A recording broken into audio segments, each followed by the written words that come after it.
Hey guys, I'm back. Got a cool package today. It's from Ravencrest. I missed the email from the Ravenpac Club saying that they had shipped out the Ravenpac Knife of the Month, but it arrived. Cool. So I would like to start by apologizing for the really awful camera work on this month, April 2018's Battle Box video. I probably should not have even made a video in the condition I was, feeling as bad as I was that day. I was just so excited to get the video done. A number of you have pointed out that the blocking was awful and I was off-center. You guys were right. So my bad on that one, guys. We've got a little bit of snow starting to fall here. Yes, in the middle of April. Yay, Pennsylvania. It's snowing and raining at the same time. So we're gonna make this one quick. We might move inside. We'll see what happens. Couple quick shout outs to get this one started though. So first, Lego Vlogs and Dogs. This is a young guy. He made a really good, actually, for like his age, review of the Buck Ascend, which is a knife I have reviewed also. And you can check out his channel. He's a young upcomer. He's got some stuff going on. Also, shout outs today. Cairo had a birthday on April 15th. I could have sworn I gave a shout out. I don't know what happened to it. I can't find it. So Cairo, here's another shout out to you, just in case it got edited out or something. And Little Dude has a birthday coming up on the 18th. So thanks guys for watching the channel and enjoying the vids and everything. Let's get to this. And I'm not even going to unbox with a knife today.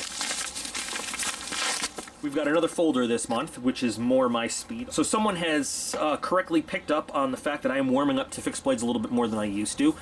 Someone I'm actually finishing up a custom Benchmade for right now, and you guys will see that on the channel really soon. A little hold up in getting the blade Cerakoted the way he wanted, but it's just about done. So let's see what we've got.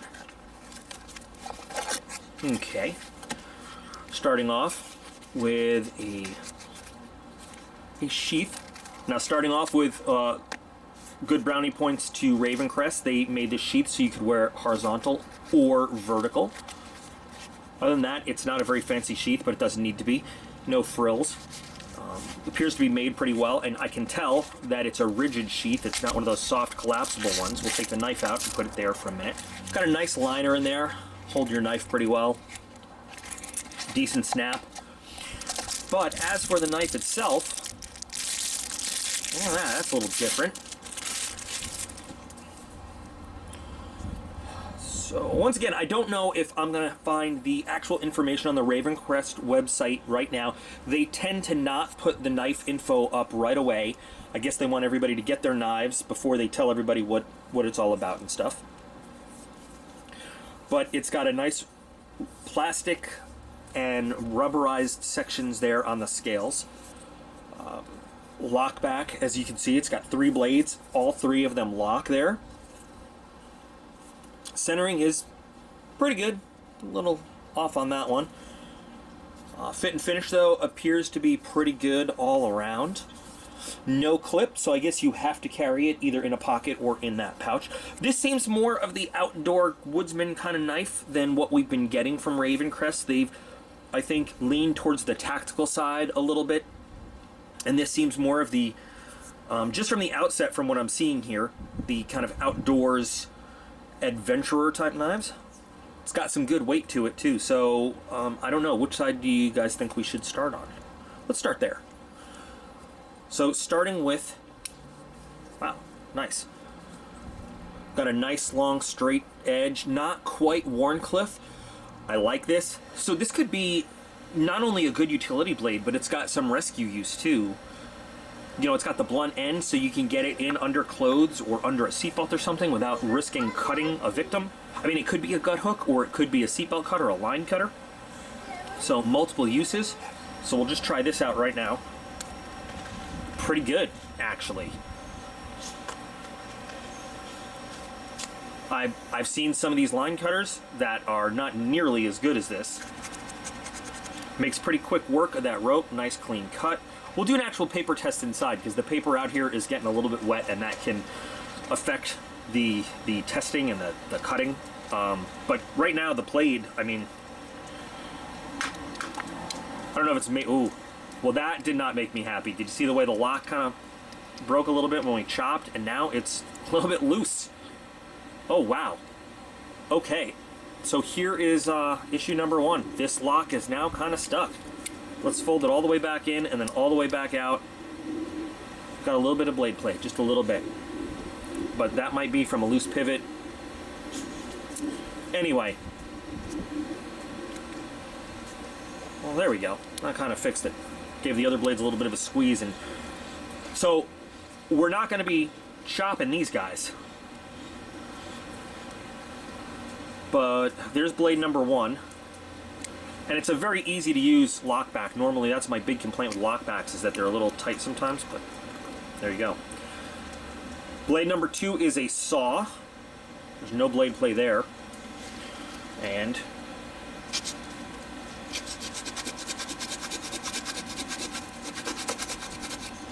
that makes pretty quick work of what we're cutting. And you can see these teeth are, I mean, that's aggressive toothing. That is just made to cut right through some wood. That is made to just go right through some wood. So.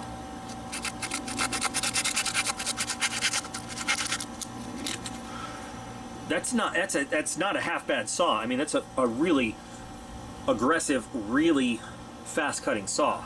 So that's not bad at all. Unfortunately, like the other blade, a lockback is usually the most secure form of knife lock. And these ones don't seem to want to hold. But, you know, okay, so the knife is not for heavy abuse. Let's see the last blade we have. And the last one is just a standard little drop point blade. I should mention that even though you got all this sticking out, the handle, the grip on the handle feels pretty good. This part protrudes just a little tiny bit, but it's nothing crazy. For me, it actually fits kind of neatly. I don't know if you can see in between those two fingers, so it's not too bad. There's not a lot of grip enhancement, we'll say, at all. There's the rubberized areas here, and this is all just plastic down through, but it still lets you get a pretty secure grip. And I mean, this slices through cord anyway very easily.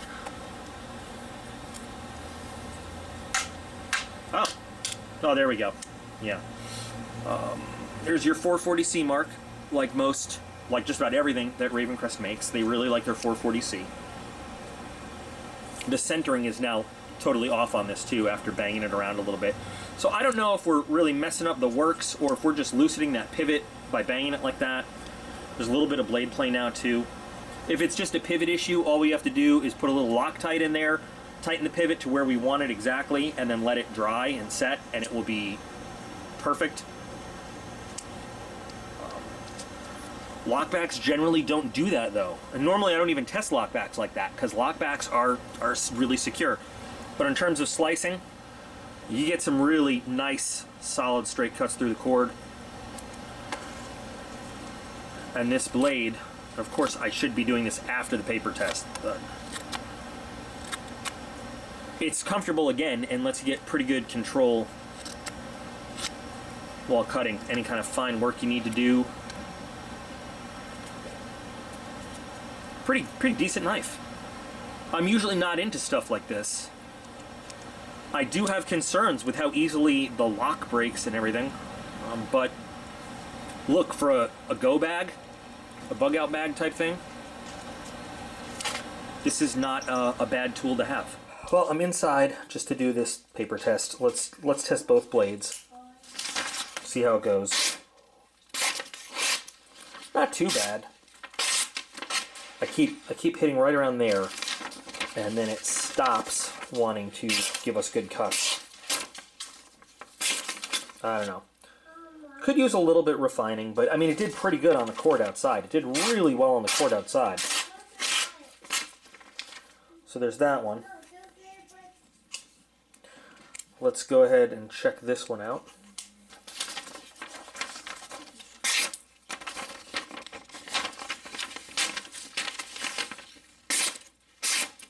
Yeah, so that actually, if I can catch the paper right,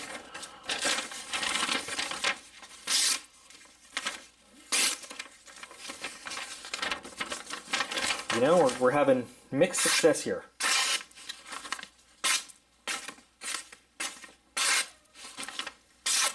There we go. So, decent edges. Did a little bit of wood cutting with this, which really shouldn't dull it so much that it would mess up this test.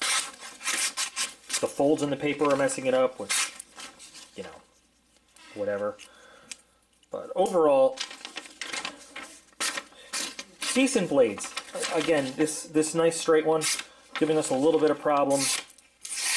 There we go. I mean, it shouldn't need the paper held so specifically to slice like that, but you could refine this edge really, really, really easily. So while this is not my style of knife, I think there's some practicality in this thing. Don't like the fact that you have to carry it around in a pouch. After a little bit of work with a screwdriver on those pivots, though, I got the centering right back to where it goes. The locks, unfortunately, though, I gotta say, that should not happen. That just should not happen at all. This one's a little bit more secure, and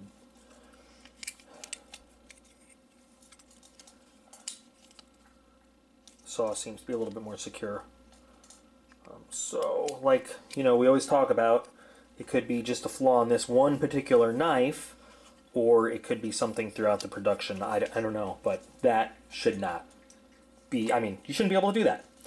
Not at all.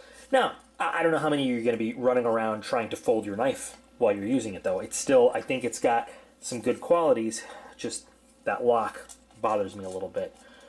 I don't know how prone it would be to folding up on you while you're actually doing stuff, but it shouldn't do that. It just shouldn't do that. So,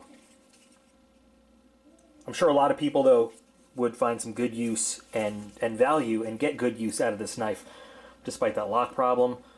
You know, I'm one of those sticklers, though, that wants things to be perfect, but that's me. That's just me. Free to form your own opinion about it. So anyway, I guess that wraps it up for this month's Ravenpac Knife of the Month. I'm hoping that they'll have some information online about it, you know, by the time I go and check it out after this video's done.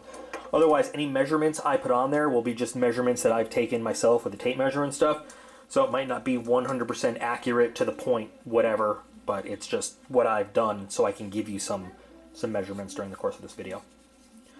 But that wraps it up, guys. So, until next time, you are all absolutely awesome. I appreciate every single one of you, and I'll be back again real soon.